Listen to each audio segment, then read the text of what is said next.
Hi guys, so today I'm going to transplant this cayenne pepper. As you can see, ang dami-dami.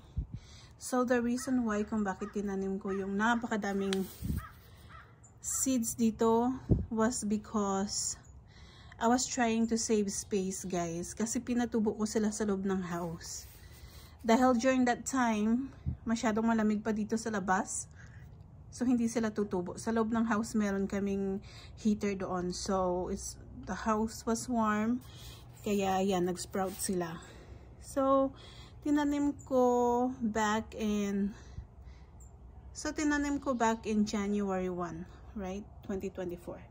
So, now, let's go ahead and take care of this kasi sobrang dami, guys. Also, I want to show you this. The other day, ito yung na-transplant natin, ano. And maybe you guys wondered why, kung bakit tatlo yung nilagay ko dito sa isang nursery pot. Well, the reason behind that was or is pamimigay natin tong mga seedlings na to. I'm not gonna keep all of them. This is so many for me. So, we're gonna give all of these seedlings away. Lahat ng mga na-transplant ko. Maybe I'm just gonna keep some, but mostly I'm gonna give all of them. And that's because we're moving. And it's not possible for me and Darlene to eat all of it. So, yeah, lahat ng mga na-transplant ko looks like this. Tatlo sa isang nursery pot kasi pamimigay natin, and kung sino man yung gustong kumuha is sila mag-separate, diba? So, easy peasy. Now, let's go ahead and transplant this. Separate first, then transplant.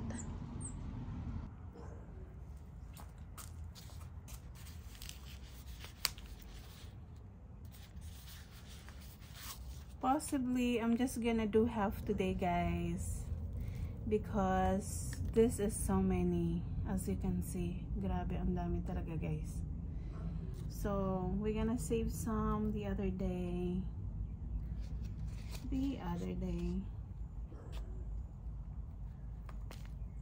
Tsaka yung mga plant ko dito sa labas, guys, I only water them every 3 days now. Kasi hindi naman ganun kainit eh. Actually, malamig nga dito sa labas eh. So, dahil hindi naman ganun ka mainit, tsaka yung mga roots ng mga plants sa this time of the year, hindi pa talaga tumutubo. So, they don't need a lot of water. So, yun. Mga every 3 days lang ako nagwo-water sa mga plants ko dito sa labas. So, ayan, we're gonna do the exact same method, guys, as I have been doing it in the past couple of weeks. As you can see, ayan.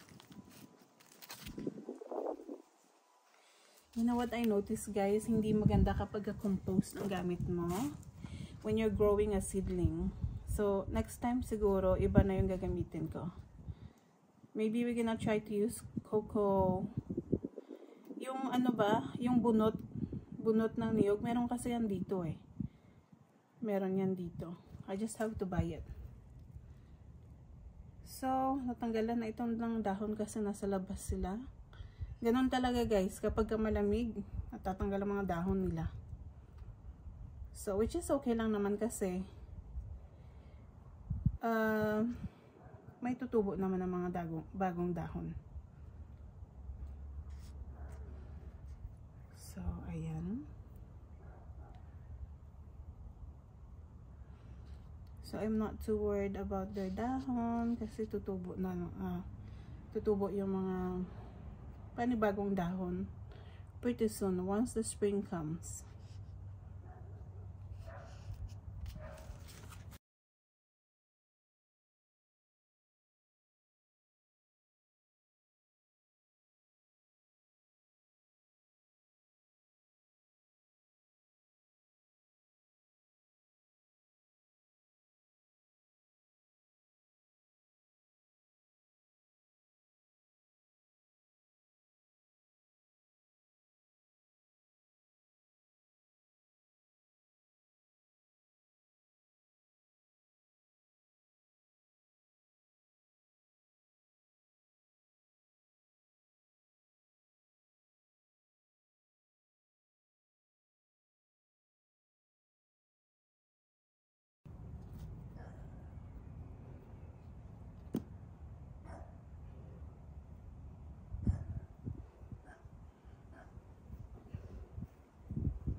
for today, tapos na ako mag-transplant ng mga cayenne peppers, ano. As you can see, hinati ko lang siya sa 1/2.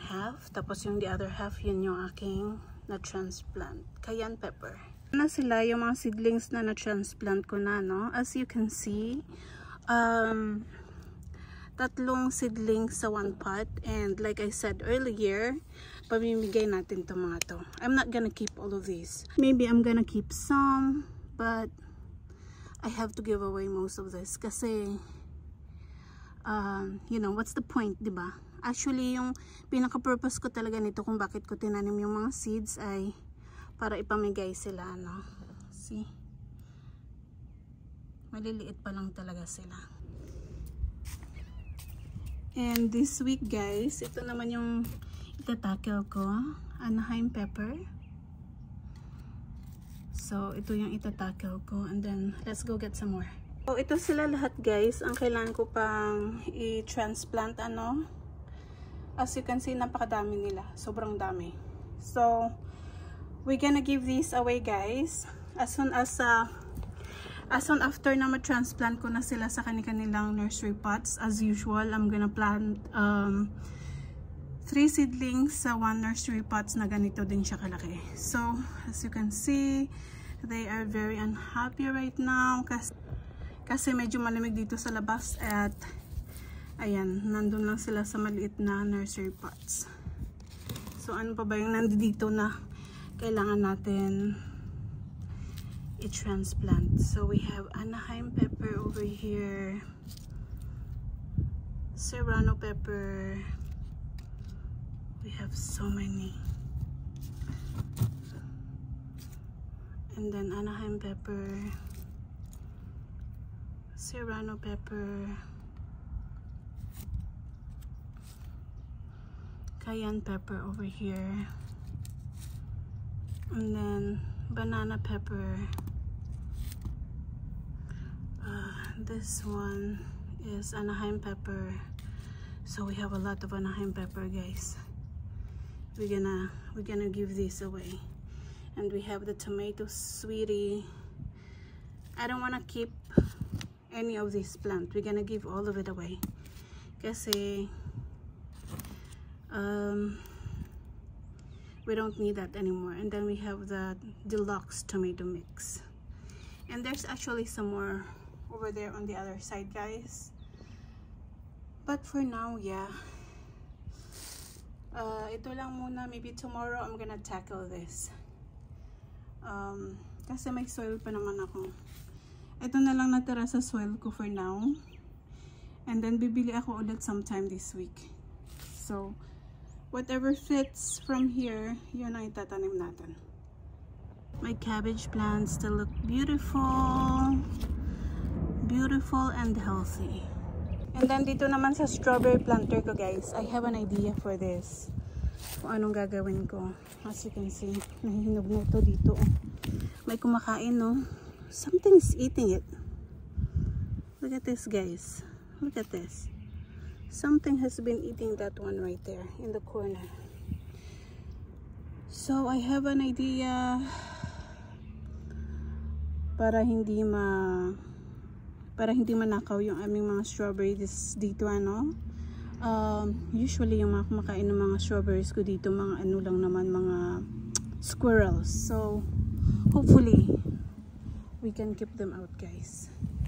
Actually kasi, guys, ito talaga yung para sa kanila. Kinuha na nga nila o nag-harvest na sila dito, as you can see. Dami na nilang nakuha. But this is the strawberry for them. This is a strawberry for the critters or the squirrel, kung sino man yun. So this is for them. As you can see, ang taba-taba. Also, guys, mamayang konti, ano, I'm gonna feed the dogs again, the stray dogs. Mag-prepare ako ng pagkain nila, and then we're gonna feed the dogs. So as usual, it's feeding time again para sa mga stray dogs or mga asong gala. So what's in here is the same thing as always. We have rice, and we have chicken breast in here. Syempre mga luto yan, cooked. And then we have citrus, mandarin, I think. And then we have apple. And as you can see, they are everywhere. So, and we have water over here. So,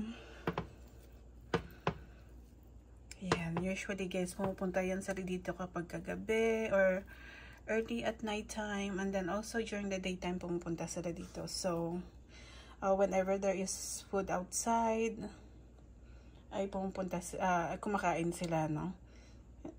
And then nilalagay ko lang ito sa harap ng bahay kasi doon talaga sila pumupunta sa harap ng bahay, sa street banda. So doon ko nalalagay sa may mailbox banda, ano. Kaya, ayan, hopefully magugustuhan nila ito kasi they need some nutrition. Kaya, we have chicken here and the citrus and the apple. Isang buong apple yan guys yung nilagay ko dyan. Isang buong apple tsaka isang buong citrus. So, they actually eat them. Kinakain talaga nila guys. So, which is really good kasi need ng katawan nila yan. Ayan. Let's go take it outside. Can you get the water gun?